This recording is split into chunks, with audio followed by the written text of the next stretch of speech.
This trick is done with a mixed up deck of cards. You'll ask the spectator to cut the cards any way they like, and then they'll pick the pack up and you ask them to make piles. Now they can make as many piles as they want, but between 3 and 4 is ideal for this trick. So let's say they made 4 piles. 1, 2, 3, 4. Now remember, the spectator is making these piles, so we don't know how many cards are any of them.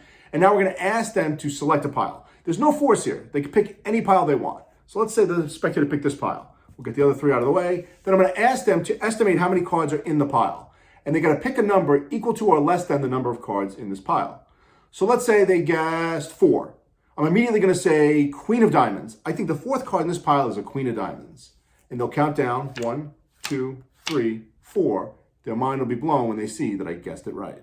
I learned this trick by visiting thedailymagician.com. They have a great podcast, access to 24 absolutely free magic books. If you join their mailing list, they send you daily emails with magic content. I highly recommend it, thedailymagician.com. The secret to this trick is that these cards are in a very specific order. I'm using something called the Si Stebbins stack. And if you've never heard of that before, I'm going to put a link in the comments to another video that explains how to set the cards up and exactly how it works. This is actually a great method. It's really easy to do. If you are familiar with Si Stebbins, you know that if I look at this card, I know the next card is going to be 3 higher than this, so it's going to be a 6, and it's going to be the next suit. So it goes clubs, hearts, spades, diamonds. So if this is a 3 of clubs, this one has to be a 6 of hearts.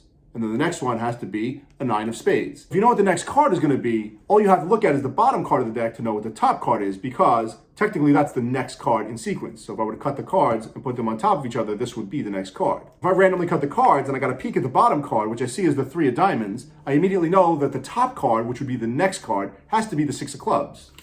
Now it doesn't matter how many piles the spectator decides to make or which pile they pick, because you're just going to look at the bottom card of the next pile after the one they pick. If they pick this pile, I need to see the bottom card of this one, because that's the next one in order. It just goes in a circle. If they pick this one, I have to see the bottom card of this one. Let's say they pick this one. I would just stack these 2 piles up, glimpse the bottom card quickly. I see it's the 4 of hearts, which tells me that the top card here is the 5, 6, 7 of spades, right? Flip it up, it's a 7 of spades. All I have to do is the math. Well, the 7 of spades is on top. If they said 1, I know it's 7 of spades. If they said 2, you do the math. So that's a 7, so it's 8, 9, 10. This was a spade, so it's got to be a diamond, so it's a 10 of diamonds. So if I go to the second card, it's a 10 of diamonds. If they said 5 cards, I know we've gone through all the suits, we're going to get back to a spade, and it's going to be 1 lower than this. So knowing this is the 7 of spades, I know 5 cards down is going to be the 6 of spades. So 1, 2, 3, 4, 5, and it's the 6 of spades. This might feel complicated, but I promise you, after a couple of days of playing around with it, you will be able to do this without even thinking about it.